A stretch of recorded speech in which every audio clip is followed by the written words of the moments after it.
আজি श्री गुंडीचा उपलक्षे भक्त माने नाहंती प्रभु मंदिर भितर अछंती यारी भितर प्रभुंकर महिमा विस्तारित होईछि मनर धारणा थिला जेभଳି भाबरे स्नान पूर्णिमा हैला भक्त नथिले किंतु भक्त माने एई निज निजर टीवी खोली प्रभु को दूर दूरांतरु दई समाने देखुथिले एथरक सेया हबो किंतु हठात प्रभु की लीला कले आपण हठात मनरे हला आपण आसिबे नाही दूरनु भक्त माने आपणकर सही विवरणी माठ बसछन मां तुमे तो तांकर अर्धांग तुमे तांकरी पाखरे थाई तांकरी कोणरे रही तांकर साथरे रही ए भक्तर भावना देखुछु जेतेबेले भक्त पाकु प्रभु जानती एका जानते नाही रसिक मध्ये निश्चय सार कवि उपन्न भंज तीन प्रकार कहिले रसिक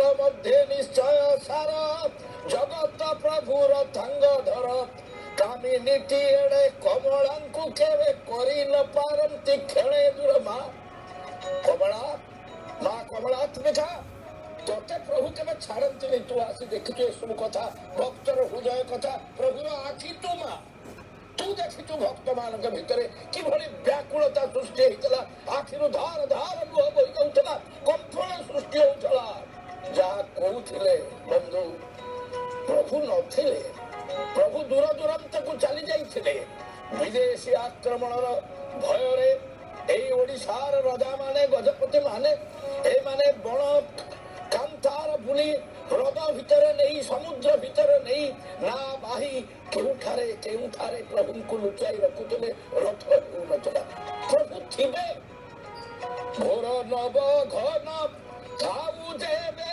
दिन चातक बंधु की भोलाई चातक जीवन हराइब समुद्रे बरसी घोर जल राशि चातक बंधु की बोलाइब विशिष्ट संगीतज्ञ मैंने बसचंती कौन संगीत देखुची एई गीत गाउथिले ओडिशार कवि नित्यानंद गाउथिले निमाई हरिचंदन भक्तर हृदयर कथा प्रभु समुद्र बरिशिल ए चातक गुड़ाक चाहिथिले एई चातक गुड़ाक मन करिथिले टोपाए जल मिलिबे देल नाही एई भावना हला किंतु हे भक्त बांधव हे जगबंधु हे नील माधव तुमर लीला पाई आमको वक्तुता करने को पड़ो ना तुमर लीला पाई बही छापा को पड़ो ना मोर बंधु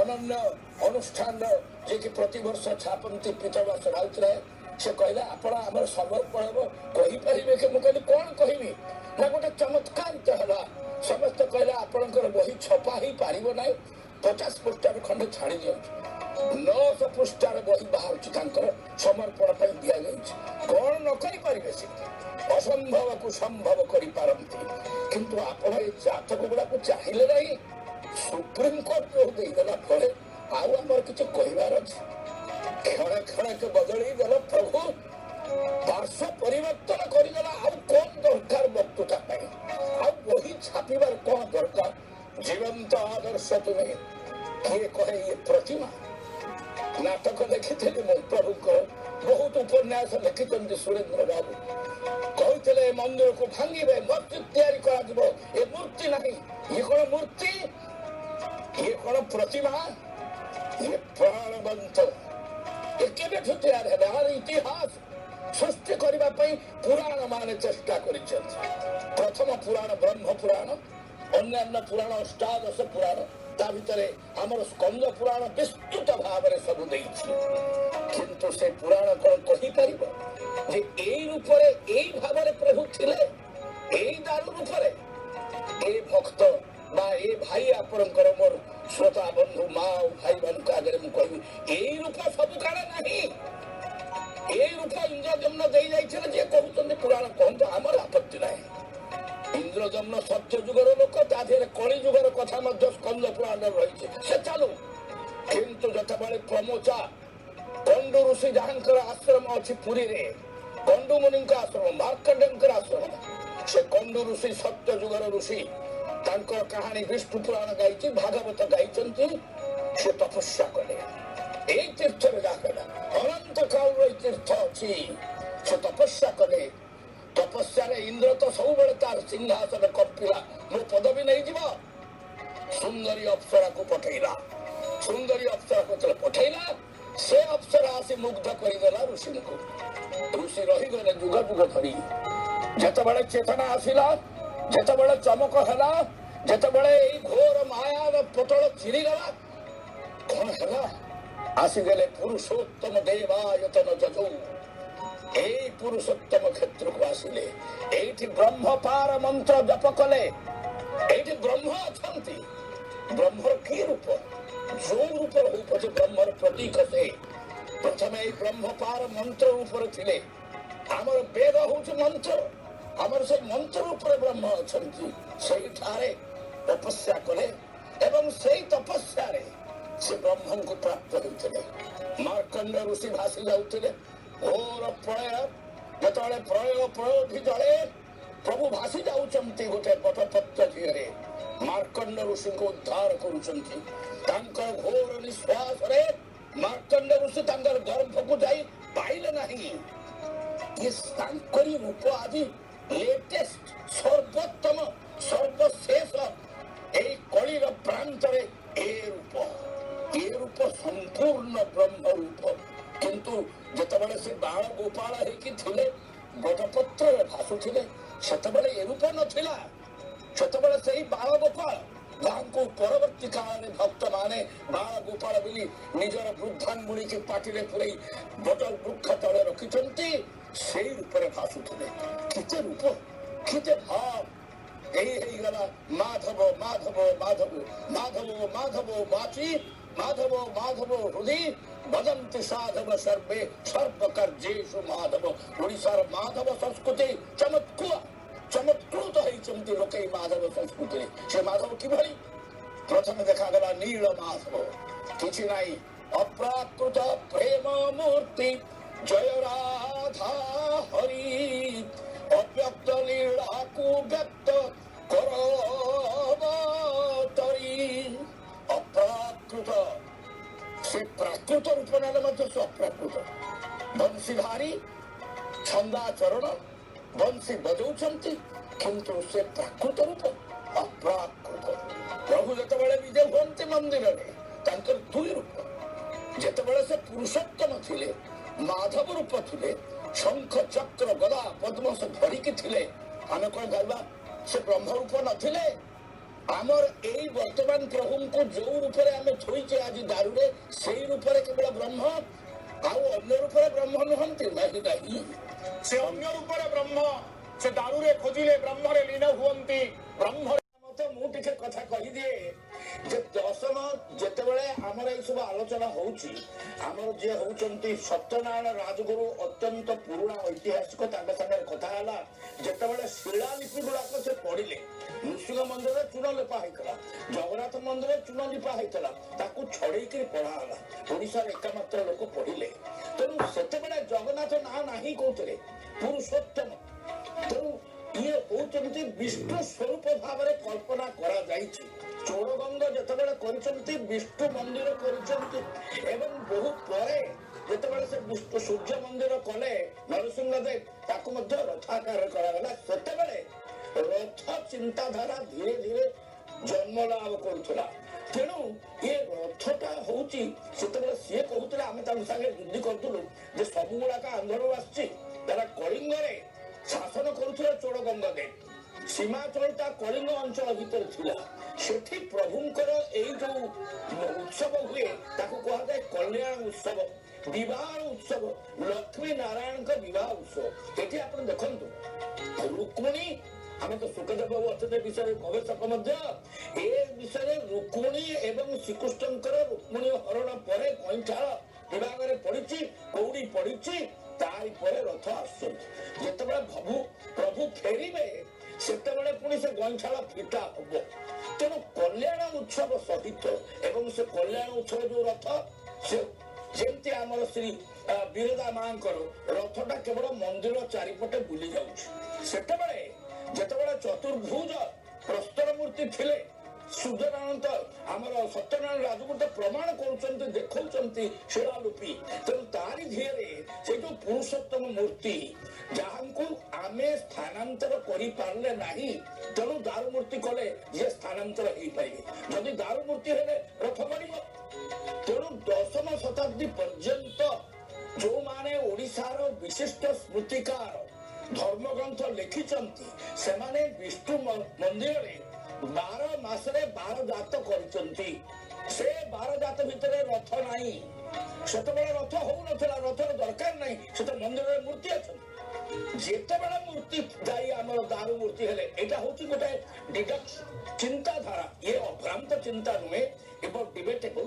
କିନ୍ତୁ ସେ ଯୋଉ ସତ୍ୟନାରାୟଣ ରାଜଗୁରୁ ଯୋଉ ପ୍ରଥମ ମତ ଆରମ୍ଭ କଲେ ତାରି ଭିତରେ ଆପଣଙ୍କର ଭାଇଟି ଇଏ ମଧ୍ୟ କିଛି କଲା, ଚିନ୍ତା କରିଛି ଏବଂ ସେଇ କଥାକୁ ଧରିକି କୁହାଯିବ ରଥଯାତ୍ରା ପରବର୍ତ୍ତୀ କାଳର ଚିନ୍ତାଧାରା। କିଛି ଯାଏ ସେଟା ଠିକ ଅଛି, ରଥଯାତ୍ରା ପରବର୍ତ୍ତୀ କାଳର ଚିନ୍ତାଧାରା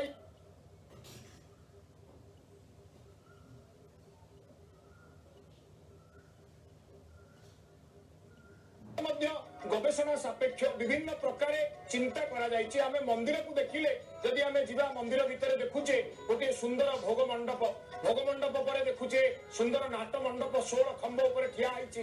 ତାପରେ ମହାପ୍ରଭୁଙ୍କର ଜଗମୋହନ ଦେଖିବା, ତାପରେ ଶ୍ରୀବତ୍ସ ଖଣ୍ଡଶାଳାକୁ ଦର୍ଶନ କରିବା, ମୁଖ୍ୟ ମନ୍ଦିର ବା ବିମାନ ଯାହାକୁ କହିବା। ତେଣୁ ମହାପ୍ରଭୁଙ୍କର ଏଇ ଯୋଉ ପହଣ୍ଡି ଯାତ୍ରାର ଇଏ ଅନ୍ତିମ ଚରଣ, ଯେ ମହାପ୍ରଭୁଙ୍କର ଅନ୍ତିମ ଚରଣରେ ଆମେ ନିର୍ଦ୍ଦେଶ ପାଏ ମହାପ୍ରଭୁଙ୍କର ଚଳନ୍ତି ବିଗ୍ରହ ମାନେ ଆସି ବିଜେ କରନ୍ତି, ବୋଧେ ସେଇ କ୍ରମ ବା ସେଇ ଦୃଶ୍ୟ ଆମେ ମାନେ ଦୃଷ୍ଟି ପଥାରୂଢ କରୁଛେ। ତେଣୁ ବର୍ତ୍ତମାନ ସୁଖଦେବ ସାରଙ୍କୁ ଟିକେ ଜାଣିବାକୁ ଚାହିଁବି, ଏଇ ଯୋଉ ରଥ 3, ଏଇ ଯୋଉ ପଞ୍ଚରଥ ଶୈଳୀରେ ନିର୍ମିତ ମନ୍ଦିର ଯାହା ରଜତ ସାର କହିଲେ, ରଥର ଏଇ ଯୋଉ କ୍ରମ ବିକାଶ ପ୍ରକୃତରେ କଣ କଥାଟି ଏଇଆ? ଜୟ ଜଗନ୍ନାଥ, ଜୟ ଜଗନ୍ନାଥ, ଜୟ ଜଗନ୍ନାଥ। ରଥର ଯୋଉ ବିଚାରଧାରା ସେ ପ୍ରଭୁ ସୁଦର୍ଶନ ଆପଣ ବିଜେ କଲେ, ଆପଣ ଅସ୍ତ୍ର, ଆପଣ ପୁଣି ନିଜେ ହିଁ ପ୍ରଭୁ। ପ୍ରଭୁ ନିଜେ ଅସ୍ତ୍ର ରୂପରେ। ପ୍ରଭୁ ଅସ୍ତ୍ର କଣ କରେ? ପ୍ରହ୍ଲାଦର ପ୍ରଭୁ ସେ ଅସ୍ତ୍ର ରୂପରେ ନିଜର ନଖକୁ ବ୍ୟବହାର କରିଥିଲେ, ନଖେ ବିଦାରଣ କରିଦେଇଥିଲେ। କିନ୍ତୁ ସେଇ ନୃସିଂହ ରୂପରେ, ସେଇ ସିଂହ ରୂପରେ, ସ୍ତମ୍ଭରୁ ବାହାରିଥିବା ରୂପରେ ନିଜର ଜିହ୍ୱାରେ ଭକ୍ତ ପ୍ରହ୍ଲାଦକୁ ଆପଣ ଚାଟି ଦେଇଥିଲେ। ତ ଆପଣ ସେଇ ସ୍ତମ୍ଭ ସ୍ୱରୂପ, ଆପଣ ନିଜେ ହିଁ ଅସ୍ତ୍ର। ଭାଗବତ ବୈଷ୍ଣବ ଧର୍ମର ସର୍ବପୁରାତନ ନାମ ହଉଛି ଭାଗବତ ଧର୍ମ। ଭାଗବତ ଧର୍ମରେ ପଞ୍ଚରାତ୍ର ଯୋଉ ପରିଚାଳିତ ହୁଏ, ସେଇ ପଞ୍ଚରାତ୍ର ତନ୍ତ୍ର ଅନୁସାରେ ସୁଦର୍ଶନ ହଉଛନ୍ତି ସ୍ୱୟଂ ପ୍ରଭୁ। ସୁଦର୍ଶନଙ୍କର ଚତୁର୍ଭୁଜ ରହିଛି, ତେଣୁ ସୁଦର୍ଶନଙ୍କୁ କଳ୍ପନା କରାଯାଇଛି ସ୍ତମ୍ଭ ରୂପରେ। ସେ ଭକ୍ତ ମାନଙ୍କର, ସେବାୟତ ମାନଙ୍କର କାନ୍ଧରେ ବୁହା ହଉଛନ୍ତି। ଆରେ ପ୍ରଭୁଙ୍କୁ କାନ୍ଧରେ ବୋହିବା ଗୋଟେ ପ୍ରତୀକ। ପ୍ରଭୁ କହନ୍ତି, ଆରେ ମତେ ନେରେ, କୋଉଥିରେ ନବୁ? ଭକ୍ତ କହିବ, ପ୍ରଭୁ ଆଉ ମୋର କଣ ଅଛି, ମୁଁ କାନ୍ଧରେ ନେଇଯିବି। ତେଣୁ ସ୍ଥୂଳ ଭାବରେ ଛୋଟ ଛୁଆ କାନ୍ଧରେ ଯାଆନ୍ତି, ସ୍ଥୂଳ ଭାବରେ ପ୍ରଭୁଙ୍କୁ କାନ୍ଧେଇଲେ। ଆଉ କିଏ ନବ? ପ୍ରହ୍ଲାଦ ହୃଦୟ ଭିତରେ ରହିଥିଲା। ପ୍ରଭୁ କହନ୍ତି, ଆରେ ତୋ ବକ୍ଷ ଫାଡ଼ିଦେ, ସେ ବକ୍ଷ ଭିତରେ ମତେ ରଖିଦେଲେ। ତେଣୁ ଏ ଦୁଇ ପାଖରେ ଅନ୍ତରେ ବାହାରେ ପ୍ରଭୁ ବିଜେ କରିବେ। ତେଣୁ ଏଇ ଯୋଉ ସ୍ଥୂଳ ରୂପରେ ଭକ୍ତର କାନ୍ଧରେ ବୁହା ହେଇକି ଯିବେ, ଗେହ୍ଲା ହେବେ ଛୋଟ ଛୁଆ। ନନ୍ଦ ରାଜାର କାନ୍ଧରେ ବସି ମୁକୁନ୍ଦ ସେଇ ପ୍ରଭୁ ଶ୍ରୀକୃଷ୍ଣ ଗୋପପୁରରେ ଚାନ୍ଦ ଦେଖୁଥିଲେ। ପ୍ରଭୁ ମାଙ୍କ କାନ୍ଧରେ ବସି, ବାପାଙ୍କ କାନ୍ଧରେ ବସି ନକ୍ଷତ୍ର ଗଣୁଥିଲେ। ଇଏ ସେଇ ପ୍ରଭୁ, ଇଏ ସ୍ତମ୍ଭ, ଏ ସ୍ଥୂଳ ରୂପ। କିନ୍ତୁ ଦରକାର ପଡିଲେ ସେଇ ନଖ ହିଁ ହିରଣ୍ୟକଶ୍ୟପ ବିଷ୍ଣୁ ପୁରାଣରେ ମାଗିଥିଲା। ମୁଁ ଯେତେବେଳେ ସକାଳ ନଥିବ, ସନ୍ଧ୍ୟା ନଥିବ, କୌଣସି ଜଳ ସ୍ଥଳ ନଥିବ, ମୁଁ ସେଇଠି ରହିବି, ଅସ୍ତ୍ରରେ ମରିବି ନାହିଁ। ନିଜର ନଖକୁ ଅସ୍ତ୍ର ରୂପରେ ବ୍ୟବହାର କରିଥିଲେ ପ୍ରଭୁ, ଇଏ ସେଇ ଅସ୍ତ୍ର। କିନ୍ତୁ ମୋର କାହିଁକି ମନେ ହଉଛି ସୁଦର୍ଶନ ଯୋଉ ଚିନ୍ତାଧାରା, ଗୋଟିଏ କଥା ନମ୍ର ଭାବରେ ସବୁ ଭକ୍ତ, ସବୁ ପଣ୍ଡିତଙ୍କ ଆଗରେ ମୁଁ ସମର୍ପଣ କରିବି, ମା ଭାଇଙ୍କ ଆଗରେ, ଯେ ଏ ଆଜି ଯୋଉ ବିରାଟ ବିପୁଳ ମହାର୍ଘ ଜଗନ୍ନାଥ ସଂସ୍କୃତି ଆଜି ବିଶ୍ୱରେ ସ୍ୱୀକୃତି ଲାଭ କରିଛି। ଯାହା ପାଇଁ ଓଡ଼ିଆ ଜାତି ଆଜି ଗର୍ବିତ, ଯେଉଁ ଅପରୂପ ଚକାନୟନକୁ ଦେଖି, ଯୋଉ ବିପୁଳ ବିଶାଳ ବାହୁକୁ ଦେଖି ସୁଦର୍ଶନ ବର୍ତ୍ତମାନ ଯାଉଛନ୍ତି, ଯିବେ। ସେ ହଉଛନ୍ତି ଶକ୍ତି। ତାଙ୍କ ସ୍ଥାନ କୋଉଠି? ସ୍ୱତନ୍ତ୍ର ରଥ ନାହିଁ, ସେ ମାଙ୍କ ରଥରେ ବିଜେ କରିବେ। ତେଣୁ ସେଇ ପ୍ରଭୁଙ୍କର ଏକ ପ୍ରତୀକ, ଯାହାଙ୍କର କର ନାହିଁ, ଚରଣ ନାହିଁ, ମୁଖାର ବିନ୍ଦ ମଧ୍ୟ ନାହିଁ, ନେତ୍ର ମଧ୍ୟ ନାହିଁ ସୁଦର୍ଶନଙ୍କର, ଅପୂର୍ବ ସ୍ତମ୍ଭ ରୂପୀ। କିଏ କିଏ କହନ୍ତି ଇଏ ହଉଛନ୍ତି ସେଇ ସ୍ତମ୍ଭେଶ୍ୱରୀ। ସୁଦର୍ଶନଙ୍କୁ ପଚାରିଲେ, ଆପଣ ପୁରୁଷ ନା ସ୍ତ୍ରୀ? ଇଏ ତ ସ୍ତମ୍ଭେଶ୍ୱରୀ। ଇଏ ସୁଭଦ୍ରାଙ୍କ ପାଖରେ ରହୁଛନ୍ତି। ସୁଦର୍ଶନାମୀରେ ମଧ୍ୟ କୁହାଯାଇପାରେ। ପୁରୁଷ ସ୍ତ୍ରୀ ନୁହନ୍ତି। ଏଣେ ମୋର ଭାଗ୍ୟ ହେବ କି ହେବି ବୃନ୍ଦାବନେଶ୍ୱରୀ ସେବକୀ। ବୃନ୍ଦାବନେଶ୍ୱରୀ କେହି ହେଇପାରିବେ ନାହିଁ। ବୃନ୍ଦାବନେଶ୍ୱରୀ ନିଜେ ଶ୍ରୀକୃଷ୍ଣ। ରାଧା ହଉଛନ୍ତି ପ୍ରଭୁଙ୍କର ଅଙ୍ଗ ସ୍ୱରୂପ।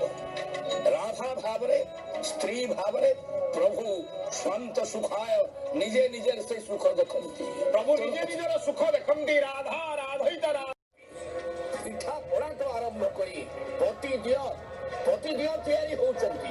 ପତିଦିଅଙ୍କର କିଛି ମନ୍ତ୍ର ଅଛି, ପତିଦିଅଙ୍କ ପାଇଁ କିଛି ପ୍ରାଣ ପ୍ରତିଷ୍ଠା ଅଛି। ସେପଟେ ପାଟି ଆରପଟେ ପ୍ରଭୁ ଜଳ ଭୋଗୁଛନ୍ତି। ଏପଟେ ପତିଦିଅରେ ପୂର୍ଣ୍ଣ ଅବୟବ। ଆଶ୍ଚର୍ଯ୍ୟ!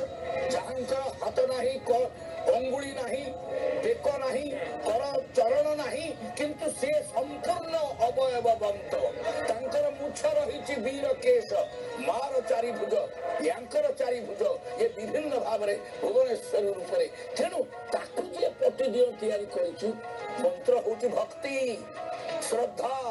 ନିଜେ ଅରୁଆ ଖାଇ ଆଚରଣ କରି ମୋରି ତିଆରି, ମୋରି ଯୋଉ ରଙ୍ଗ ତୁଳିରେ ଦେବି, ସେଇ ପୁରା ପାରମ୍ପରିକ ରୀତିରେ ସେ କରିବ ଯୋଉ ପେଣ୍ଟିଂ, ତାର ଯୋଉ ରଙ୍ଗ ଦବ, ତା ଦେହରେ ମନ୍ତ୍ର ରହିଛି। ତେଣୁ ସେଇଭଳି ଭାବରେ ଏ ଟାହିଆ ଭିତରେ ମଧ୍ୟ ରହିଛି ସେଇ ଭକ୍ତି।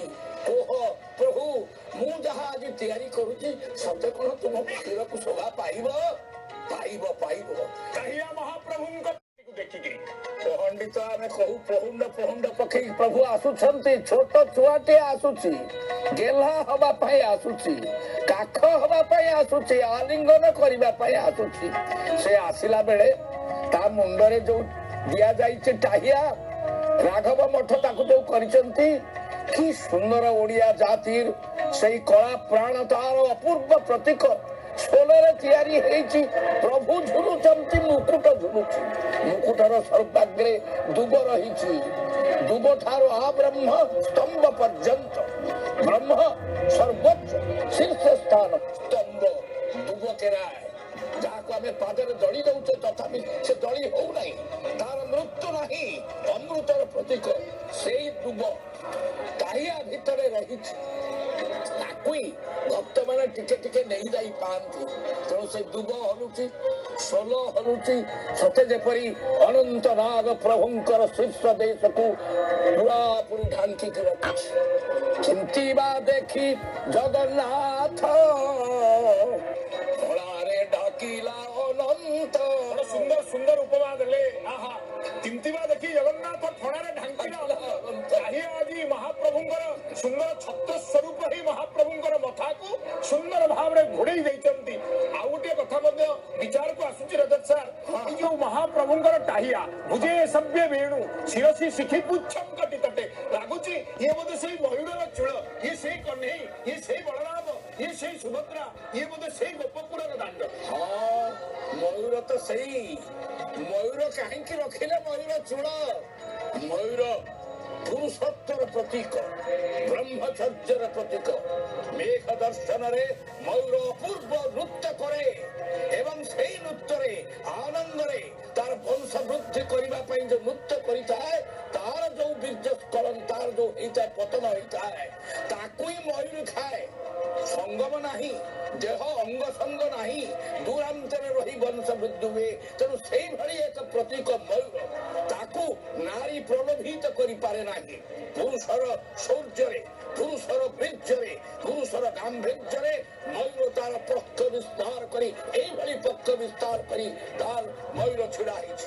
ଦୂରରୁ ମୟୂର ଦେଖିଛି। ଇଏ ସେଇ ମୟୂର ଯୋଉ ପ୍ରଭୁଙ୍କ ଭିତରେ ପ୍ରଭୁ କହୁଛନ୍ତି, କେଡେ କେଡେ ସୁନ୍ଦର ଇଏ ପୁଚ୍ଛ, ସତ ଯେମିତି ଏ ମୟୂର मेघ दर्शन से अपूर्व दृश्य आउठारे नाई तेणु ओडिया जातिर दारु विग्रह करी असंपूर्ण संपूर्ण सम्मिलन अव्यक्त व्यक्तर समाहार जो अपूर्व मूर्ति विश्व आगे थोड़ी ओडिया जाति तारी आगे पहुंडी समय टाहियार मयूर पुच्छ विस्तार अपूर्व सुंदर कलार अनंत विस्तार कलार अनंत विस्तार एथिरे कौनसी कौनसी कौनसी एथिरे त्रुटि ही नाही ए जो सुंदर टाहिया ये टाहिया को देखिले आज किंतु मने होउची टाहिया भितर मध्ये आज कोह रहिछि काहे कि एपरी ना मासाधिक काल भक्त माने भगवान काहे कि हला ये तो विभिन्न देशर हाथीर वर्णना जो अच्छी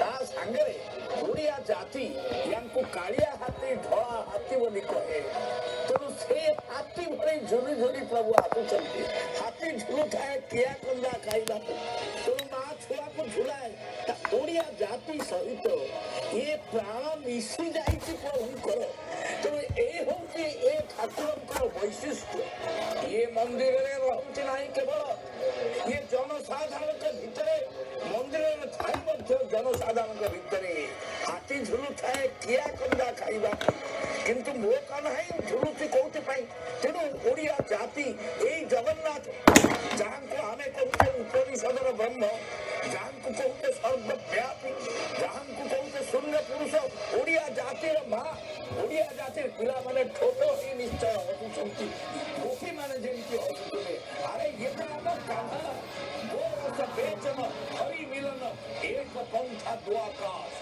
अरे कुआडे जाउछ गोपी माने जाउछ बरस बिकिबाकू दही बिकिबाकू किंतु पहिला बाटे कदम्ब मूले से कान्हा को देखिबा तो ओडिया जाति बा सारा विश्व इंटरनेशनल कॉन्शियसनेस जाको कहउचंती अव्यक्त व्यक्त असंपूर्ण संपूर्ण जीवंत वेदांत दर्शन ए जो भीतर दृश्य आमे टिकक पूर्व देखुतिले पाट अगणा आडू जो दृश्य आसुतिले श्वेत छत्र और टाहिया देखा जाउतला ये श्वेत छत्र दृश्य हलार अर्थ होउची कालिया ठाकुर आसीगले आसिक पांच देई पाट अगणा देई आनंद बाजार रे महाप्रभु प्रवेश कर सारली आसिला बेले बड़ दृश्य हेबे हां आसिला बेले परकु पर आसीले से ए आसुचंती महाप्रभु कालिया शांत दृश्य हेले ये भीतर सुंदर दृश्य तेणु एही अवसर रे आसंतु महाप्रभु जगन्नाथ के पाखरे टिके भक्ति अर्घ्य बाढ़ी देबा आम्मानक गहणे अछंती ओडिसार स्वनामधन्य कंठशिल्पी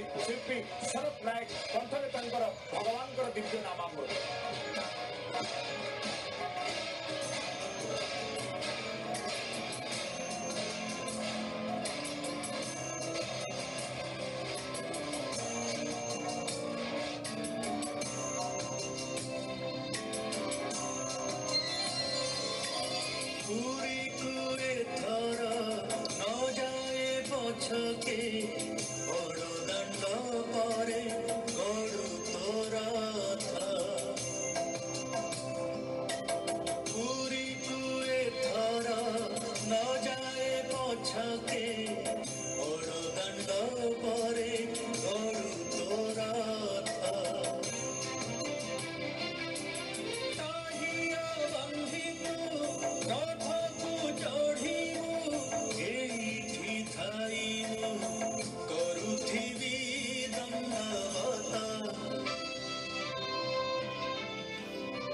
सब कथा जिते सायणाचार्य आसिले से जो स्तोत्रटा को कहले कहले एटा होची ऋग्वेदर स्तोत्र किंतु ऋग्वेदर जो स्तोत्र देइकरी कुहागला ऋग्वेदर जगन्नाथ कथा अछि परवर्त काल रे सायण ताकुई निजे भी कहले ये ताहा न होई पारे कारण ऋग्वेदर तेना जानती पर तेनु जानती परम धर्म तेणु से जोटा लक्ष्मी विषय ए हूँ ऋग्वेदर कथा भी कहला तेणु आलोचना करी बहु प्राच्य तत्वविद वेदविद कहते जगन्नाथ କଥା ଲେଖାଯାଇ ନପାରେ କାହିଁକିନା ସାୟଣାଚାର୍ଯ୍ୟ ଇଏ ଆସିଥିଲେ ବହୁ ପରେ ସେ ତ ଆସିକି ଆକୁ ଦେଖିଲେ କହିଲେ ହେଇପାରେ ତେଣୁ ସେଇ ଯୋଉ ଦାରୁ ପର୍ବତେ ସିଂହ ପାରେ ଅପୁରୁଷମ ଯାହାକୁ ସ୍କନ୍ଦପୁରାଣ କହିଲା ଅପୁରୁଷ ତେଣୁ ୟାକୁ ଯୋଉ କଥା କହିଲେ ହେ ଅଲକ୍ଷ୍ମୀ ତୁମେ କାରଣ ବେଦରେ ଏଇଭଳି ସବୁ ହେ ଅଲକ୍ଷ୍ମୀ ତୁମେ ଆମର ବହୁତ ଧନ ନଷ୍ଟ କରୁଛ ତୁମେ ଆମ ଭିତରେ ଦାରିଦ୍ର୍ୟ ଦୁଃଖ ରୋଗ ସବୁ ବ୍ୟାପିଛି ଏଇ ଯୋଉ ଦାରୁ ବାସୁଛି ୟାକୁ ନେଇ ଆର ପାରିକି ଚାଲିଯା ଆମକୁ ରକ୍ଷା କର ମୋର ଏକଥା କହିବାର ଉଦ୍ଦେଶ୍ୟ ପରବର୍ତ୍ତୀ କାଳରେ ଲୁଚା କାରଣ ଦାରୁ ମୂର୍ତ୍ତି ପୂର୍ବରୁ ମଧ୍ୟ ଯୋଉ ଯୋଉ ଜାଗାରେ ମନ୍ଦିରରେ ଦେବତା ଅଛନ୍ତି ତାଙ୍କର ସୁଖ ରୂପ ଅଛି ତେଣୁ ଯଦିଓ ସେ ବଂଶୀଧାରୀ କୃଷ୍ଣ ଧନୁର୍ଦ୍ଧର ରାମ କିନ୍ତୁ ସେ ଭିତରେ ପରମ ବ୍ରହ୍ମ ତେଣୁ ସାଧାରଣ ଲୋକ ବଂଶୀଧରଙ୍କୁ ଦେଖେ ଧନୁର୍ଦ୍ଧର ରାମଚନ୍ଦ୍ରଙ୍କୁ ଦେଖେ କିନ୍ତୁ ଯୋଗୀ ବା ତୃତୀୟ ନୟନରେ ଦୃଢ଼ତାରେ ଧ୍ୟାନ ମୂର୍ତ୍ତିରେ ସେ ବ୍ରହ୍ମଙ୍କୁ ଦେଖେ ତେବେ ଆମର ଯେତେବେଳେ ପୁରୁଷୋତ୍ତମ ଥିଲେ ବା ଯିଏ ଥିଲେ ସାଗ୍ରାମ ସେ କଣ ବ୍ରହ୍ମ ନୁହନ୍ତି ସେ ବ୍ରହ୍ମ କିନ୍ତୁ ବ୍ରହ୍ମ ବିଷୟରେ ପୂର୍ଣ୍ଣ ଧାରଣା ଦେବା ପାଇଁ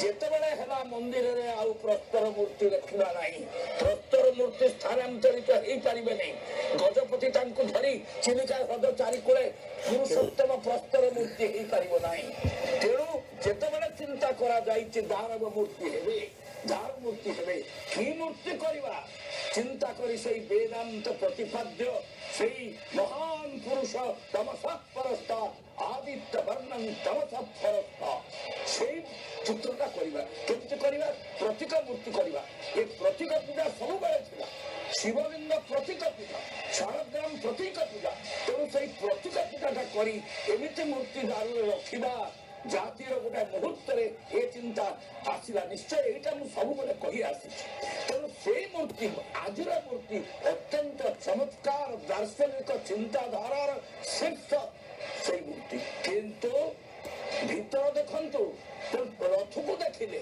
ରଥର ରଙ୍ଗ ଦେଖିଲେ ମୁଁ କହୁଥିଲେ ଆମର ଋଷି ମାନଙ୍କୁ ନେଇକି ଜଗନ୍ନାଥ ଯାଇଛନ୍ତି ହଂସ ପଟର ଅଛନ୍ତି ସବୁ ଅଛନ୍ତି କିନ୍ତୁ ଆପଣଙ୍କର ତାଳଧ୍ୱଜରେ ବଳରାମଙ୍କୁ ପ୍ରଳମ୍ବାସୁରକୁ ମାରିବା ପାଇଁ ଦେବତା ମାନେ ଦେଲେ ବଳରାମ କିଏ ସେ ଦ୍ୱାପର ଯୁଗର ସେଇ ବ୍ୟକ୍ତି ସେ କଣ ସେଇ ବେଦାନ୍ତ ବେଦ୍ୟ ପୁରୁଷ ତେଣୁ ସେ ତ୍ରେତୟା ଯୁଗରେ ଥିଲେ ତା ପୂର୍ବରୁ ଆମେ କହୁଛେ ବିଷ୍ଣୁଙ୍କର ଏଇ ଅବତାର ଜଗନ୍ନାଥ ମହାପ୍ରଭୁଙ୍କୁ ଆମେ ବିଷ୍ଣୁ ସ୍ୱରୂପରେ ଧାରଣ କରୁଛେ ତତ୍ତ୍ୱ କାହିଁକି ତାଙ୍କୁ ଆଲୋଚନା କରାଯାଉଛି ନାନା ପ୍ରକାରେ ସେ ସମସ୍ତ ତତ୍ତ୍ୱର ତତ୍ତ୍ୱ ବୋଲି ଏ କଥା ଯଦି କହେ ଆପଣଙ୍କୁ ଅସୁବିଧା ଲାଗିବ ରଥଯାତ୍ରାର ଧାରା ବିବରଣୀ ମୁଁ ବହୁ ପିଲାବେଳୁ ଶୁଣୁଥିଲି ଆର୍ତ୍ତବଲ୍ଲଭ ମହାପ୍ରଭୁ ସେତେବେଳେ କହୁଥିଲେ ଯତୀନ ଦାସଙ୍କୁ ଦିଲ୍ଲୀରୁ ମଗା ହେଇକି କରାଯାଉଥିଲା ସେତେବେଳେ ଆର୍ତ୍ତବାବୁ ବହୁତ ବକ୍ତା କରୁଥିଲେ ଆମେ ସବୁ ଶୁଣୁଥିଲୁ ସେତେବେଳେ ଏବେ ଯେତେବେଳେ ରଥଯାତ୍ରା ହେଇଗଲା ଯେତେବେଳେ ରେଡିଓ ହେଲା ତା ଦେହରେ ଖାଲି ତତ୍ତ୍ୱ ଚାଲିଲା ବକ୍ତୃତା ତେଣୁ ତତ୍ତ୍ୱ ହେଲା ପରେ ଏ ରୂପ ନେଇକି ବେଦାନ୍ତ ଗୋଟେ ବହି ବାହାରିଲା ଆମର ଯେ ବିଚାରପତି ଥିଲେ ସଚ୍ଚିଦାନନ୍ଦ ଆଚାର୍ଯ୍ୟ ଯିଏକି ଥିଲା ଧର୍ମା କମିଶନର ଚେୟାରମ୍ୟାନ ତାଙ୍କ ବାପା କୃଷ୍ଣଚନ୍ଦ୍ର ଆଚାର୍ଯ୍ୟ ସିଂହଭୂମିରେ ବହି ଲେଖିଲେ ସ୍କନ୍ଦ ପୁରାଣକୁ ଲେଖିଲେ ସେ ପ୍ରଥମେ ସ୍କନ୍ଦ ପୁରାଣକୁ କୋଟ କରିକି ଲେଖିଲେ ସୁଭଦ୍ରା ହଉଛନ୍ତି ଜଗନ୍ନାଥଙ୍କର ସ୍ତ୍ରୀ ଲକ୍ଷ୍ମୀ ପ୍ରାଦୁର୍ଭୁବେୟଂ ସୁଭଦ୍ରାସ୍ତୁ स्त्री प्रवर्तिका लक्ष्मी प्रादुर्भुवेयं ये होती लक्ष्मी ये स्त्री प्रवर्तिका भग्नी स्त्री प्रवर्तिका करके ना स्त्री का भूल है ना स्त्री प्रवर्तिका तो ये जो कले एटा से एडे मोटा बही लिखले सेतबेले आमे माने हरित भारती भंज जयंती वाला मु एटा कहि दोछि के समाप्त करछि आपन समय दियो सेतबेले विच्छेद बाबूंकर समय रे आम माने ताकू जगन्नाथ गान भजन बाहर कलो 108 जगन्नाथ गान भजन जो समस्त कले सेतबेले 108 भजन कोई पाई नथिला बाबाजी वैष्णव चरण आसिक विच्छेद देथिला मन ताकू छापी मु सेकदा कहू सेतबेले जेतबेले ता सुभद्रांकु लक्ष्मी पागला एई लोकटा नुआ नुआ रेडियो रे जाइछे बक्ता हबा पे तो सेतबेले मु जेतबेले कहली सुभद्रा होतनी जगन्नाथଙ୍କ स्त्री लक्ष्मी कति सिद्ध होला ये लोक केमती कहले आमे बही पढिते आमे सब कहले आजी ସେଇ କଥା ଭଗିନୀ ସ୍ତ୍ରୀ ମଧ୍ୟ ସେଇ ଭାବରେ ରହିଛି, ଯୋଗମାୟା କୁହାଯାଉଛି। କିନ୍ତୁ ବାସ୍ତବତା କଣ? ଆମର ଅଛନ୍ତି ଗବେଷକ ମହୋଦୟ ଅଛନ୍ତି, ଇଏରେ ଅଛନ୍ତି, ସମସ୍ତେ ଅଛନ୍ତି। ପୂଜାରେ କଣ ଅଛନ୍ତି? ପୂଜାରେ ସେ ହଉଛନ୍ତି ଶ୍ରୀକୃଷ୍ଣ। ପୂଜାରେ ଶ୍ରୀକୃଷ୍ଣ। ରାମଙ୍କ କଥା ବେଳେ ବେଳେ କୌଣସି ଆପଣ ଉପାଧି କରିକି ରଘୁନାଥ ବେଶ ଆଉ ଏବେ ହଉନାହିଁ। ତେଣୁ ମୂଳତଃ ସେ କୃଷ୍ଣ, ମୂଳତଃ ଭାଇ ବଳରାମ ପ୍ରଳମ୍ବାସୁରକୁ ମାଇଲେ। ତେଣୁ ଏ ତ ତାଙ୍କ ଭଉଣୀ ତ ଓଡ଼ିଆ ଜାତି, ଏଇ ଯୋଉ ଏକନାଂଶା ଦୁର୍ଗା ଆମେ ଯେତେ ବକ୍ତୃତା କଲେ ଓଡ଼ିଆ ମାନେ ଭଉଣୀ କରିଦେଲେ। କଳା କଳେ ବର କହ୍ଲାଇ ସଙ୍ଗେ ରୋହିଣୀ ସୁତ ଗାଇଲେ। ତେଣୁ ଏବଂ ଗାଇଲେ ଅନୁଭବ କଲେ କିଏ ଯାଉଛି ସମୟକୁ ସମୟ ଆମେ ଯାହା ଅନୁଭବ କରୁଛେ, ଯେତେବେଳେ ଚିହ୍ନାଇଲେ କହିବା କଥା।